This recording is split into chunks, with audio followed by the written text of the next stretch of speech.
మనం మాట్లాడుతున్నది ఏంటంటే ఫస్ట్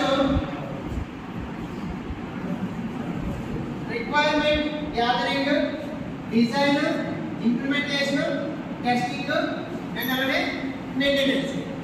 ఇక్కడ లీనియర్ ప్రాసెస్ వాటర్ ఫాల్ మెథడ్లో వచ్చినప్పుడు ఏంటంటే లీనియర్ ప్రాసెస్ చెప్తున్నాం కాబట్టి ఫస్ట్ మనం ఏదైతే డేటా అనుకుంటున్నామో మనకు కావాల్సిన రిక్వైర్డ్ డేటా ఏదైతే ఉందో దాన్ని ముందు తీసుకుంటాం. ఓకేనా? తీసుకున్న తర్వాత ఆ డేటా మొత్తాన్ని మనం ఒక దగ్గర గ్యాదర్ చేస్తాం, అంటే కలెక్ట్ చేసుకుంటాం డేటా. తర్వాత వచ్చిన డేటాని మనకి కావాల్సిన విధంగా డిజైన్ చేస్తాం. అండ్ అలాగే డిజైన్ చేసిన తర్వాత ఏదైతే డిజైన్ ఉంటుందో దాన్ని ఇంజనీర్స్, సాఫ్ట్వేర్ ఇంజనీర్కి ఫార్వర్డ్ చేస్తాం. వాళ్ళు దాన్ని ఇంప్లిమెంటేషన్ అనేది చేస్తాం. ఓకేనా? ఇంప్లిమెంటేషన్ చేసిన తర్వాత మనం వర్కింగ్ చేసేటప్పుడు ఏవేవైతే ఫెయిల్యూర్స్ వస్తాయో అక్కడ వాళ్ళు టెస్టింగ్స్ అనేది చేస్తారు.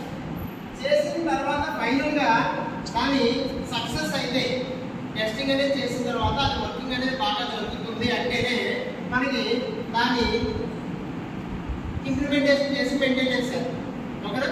ఇది 1 by 1 అంటే ఇప్పుడు first, second, third, fourth, fifth ఇలా స్టెప్ బై స్టెప్ వెళ్తుంది. ఓకేనా?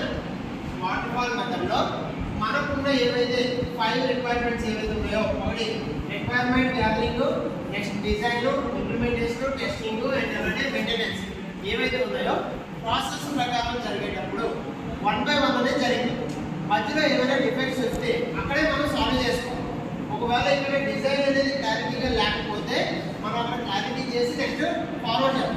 ఒకవేళ ఇది సరిగ్గా లేదు అంటే ఇంప్లిమెంటేషన్ చేయడం కష్టం అవుతుంది అండ్ అలాగే రిజల్ట్ అనేది రాదు. టెస్టింగ్లో మాత్రం ఫెయిల్యూర్ వస్తాయి, దాన్ని మెయింటెనెన్స్ చేయడం కూడా కష్టం అవుతుంది. ఓకే? వాటర్ ఫాల్ మెథడ్ రాసుకొని ఇది రాసుకుంటాం. అండ్ కంటిన్యూస్లీ డెలివరీ అంటే మనకి ఇక్కడ ఏంటంటే వర్కింగ్ అనేది చేసేటప్పుడు అవుట్పుట్ అనేది కంటిన్యూస్గా ఇందులో డిఫెక్ట్స్ ఉన్నా లేకపోయినా అవుట్పుట్ అనేది కంటిన్యూస్ డెలివరీ అనేది జరుగుతుంది. అంటే జనరల్గా కొన్ని మేజర్ ప్రాజెక్ట్స్ తీసుకునేటప్పుడు మనకి ఈ టైప్ ఆఫ్ ప్రొసీజర్ అనేది యాక్సెప్ట్ చేయాలి.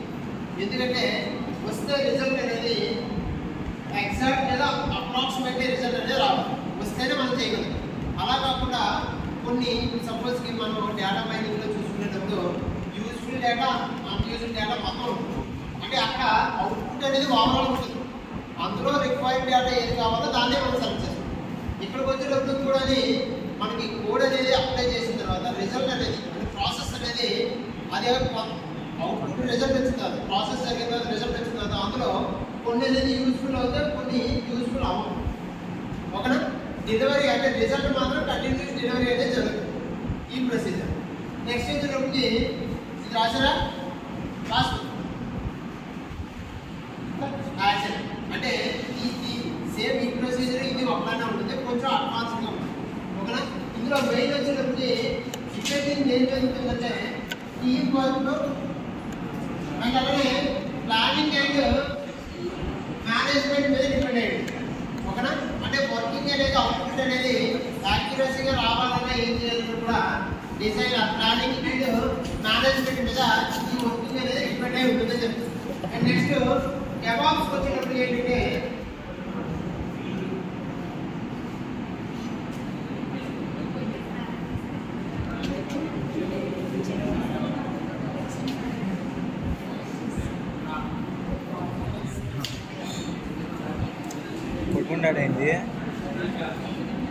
డెవాప్స్కి వచ్చేటప్పటికి మనకు వచ్చి improve collaboration and communication between the deployment and operations మీద, ఆపరేషన్ టీమ్ మీద డిపెండ్ అయ్యి ఉంటుంది. ఓకేనా? డిప్లాయ్మెంట్ మీద అండ్ ఆపరేషన్ టీమ్ మీద ఈ ప్రొసీజర్ అనేది డెవాప్స్ అనే వర్కింగ్ అనేది జరుగుతుందని చెప్తుంది. ఓకేనా?